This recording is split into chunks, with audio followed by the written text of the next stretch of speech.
In the world of live sound, the start of the year is often quiet, at least in my world. It's a great time to sharpen your skills and unlock higher paying or more rewarding and satisfying gigs. One way you can do that is by taking certifications, but there are tons of certifications out there, and it can be overwhelming trying to pick one if you don't know exactly what you're looking for. So to keep things easy, I've collected the best live sound certifications that I think that you need. I'll tell you why you need them. And if you've not done every single one of these, then you absolutely must focus on getting them done. They are essential. I'll rank them in order of importance, but that's just my opinion. You can do them in any order you want. But at least if I do that, if you don't know where to start, now you do.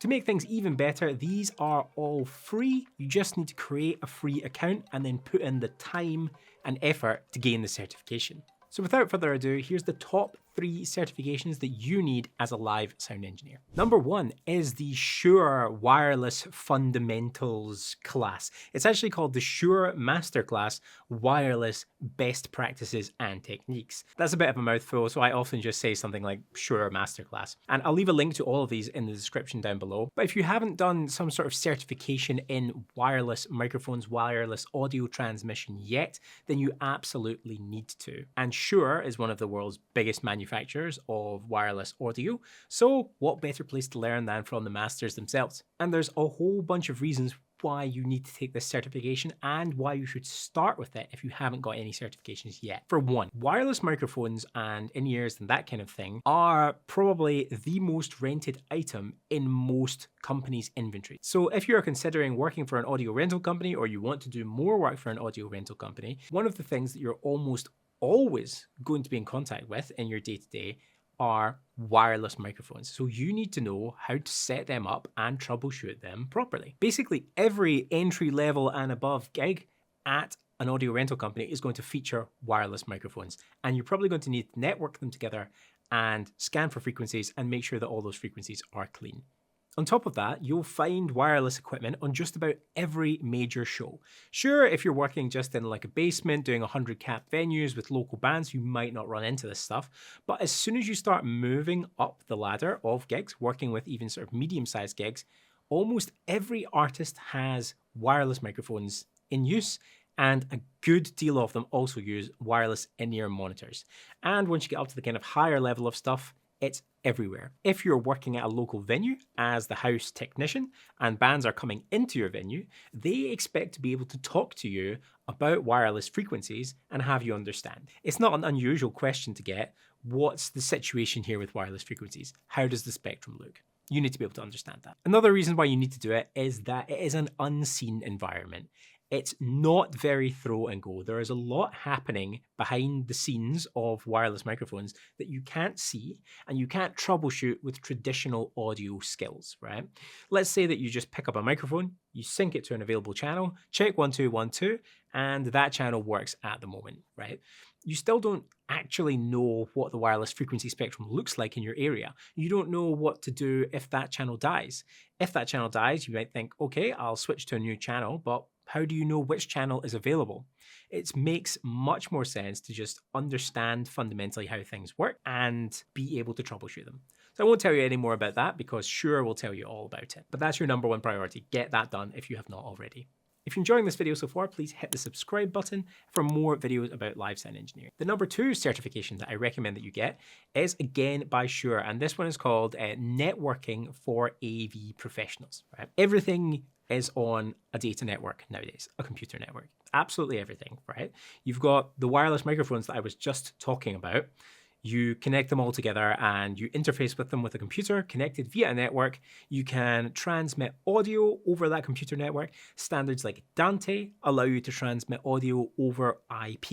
You need to be able then to troubleshoot these networks to be able to work with this equipment. Mixers as well use IP addresses and networking protocols to communicate with their stage boxes and other pieces of hardware, but they do so in different levels. If you don't have a good understanding of computer networking, you might not understand what the difference is between AES 50 that you use on Behringer and Midas consoles, or Giga Ace, which you use on D-Live consoles, or even Dante, which Yamaha consoles use natively. Much like with the wireless microphones, plug and play will only get you so far. It is possible to connect some equipment up, like your wireless microphone receivers, using network cables, and then just plug your laptop into them and pray, hope for the best, because if everything is set up correctly, you might just see that pop up on your screen and you'll be like, it works, right?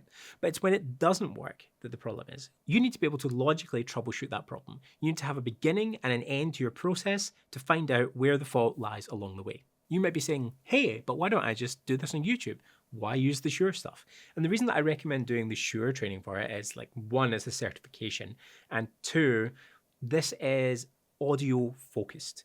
It's computer networking, but it's being explained to you through the lens of pro audio equipment. Audio equipment that you interface with is applying the knowledge to your working life. If you go on YouTube and just search for networking information, then you probably will find the information that you're looking for, but the context has changed. And it's harder to pick up that information and think about how it applies to your working life when it's talking exclusively about servers, switches, and so on, and connecting networks, that kind of thing. Much easier to understand when everything is connected together through the lens of pro audio and taught to you by people who know about networking in pro audio. Disclaimer, I haven't actually done this course myself. I got most of my networking knowledge from YouTube by doing just that, finding out the hard way, but this course does come recommended from colleagues of mine. If you are working some gigs and you're looking to make the move into full-time live sound engineering, then you need to check out my Live Sound Career Accelerator. I'll be opening enrollment for the next block of people in early March, and so you can actually apply and join the waiting list by clicking the link which is available in the description down below. So if you want to work with me to help build your career, now's the time to do it. Anyway, back to the video. The third certification that I insist that everyone should learn is Dante Certification, right? Specifically, I think that you should take the Dante Level 1 and Level 2 certifications.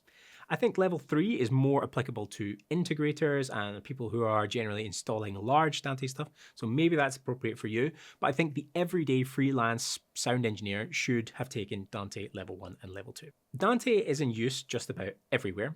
It is, as I said before, the default protocol for Yamaha mixers. So if you're using a CL series, QL series, DM series, they communicate with their stage boxes using Dante. I mentioned before that wireless audio, wireless microphone receivers also can send information over the network. That's also usually using Dante. Throw in a little bit of playback from Ableton using Dante Virtual Sound Card, or maybe you want to record to your Mac using Dante Virtual Sound Card. Suddenly, you've got multiple different devices connected to a network, all sending audio using Dante. So you should probably know how Dante works. Much like what I said about the wireless audio transmission and, to an extent, the network certification that I talked about there, Dante is all hidden, right? It's not plug and play at all. You can connect all of your Dante stuff together and get absolutely no sound if you don't know how Dante works. It is possible to connect it all together and achieve nothing. So it is essential that you take this. The reason that I recommended the other skills, the other certifications before this one, is because I think that they are more fundamental. But if you are using Dante, it is important to have the skills to use it. Specifically, it's the troubleshooting that will catch you out. Maybe you have some basic skills. You're going to go on YouTube, you're going to find out how to use Dante controller, and you'll be happy about that. You make some connections and hey presto, that's great. Until you have a sample rate mismatch and you don't know what that is or why there's no audio, and Dante Controller is not good at telling you why if you don't know how to use it. So that's the 3 certifications that I recommend. I'm going to give an honorable mention to the fundamentals course for Smart, for sound system tuning, because I thought it was really useful information, but I don't think that it is essential until you have done these things. I think these certifications are more practical in your day-to-day life than other certifications. If you have a need for other certifications, maybe you're using certain pieces of equipment, by all means go for them. But if you're looking for a bit of direction, this is the curriculum I suggest. Start with the wireless stuff, do the networking stuff, then do the Dante stuff, and you'll be positioned pretty well. Don't forget to go out and also get hands-on with the equipment to make sure that you actually know how it works in the field. Don't forget to apply for the Live Sound Career Accelerator if building your career in live sound is important to you this year. Until next time, goodbye.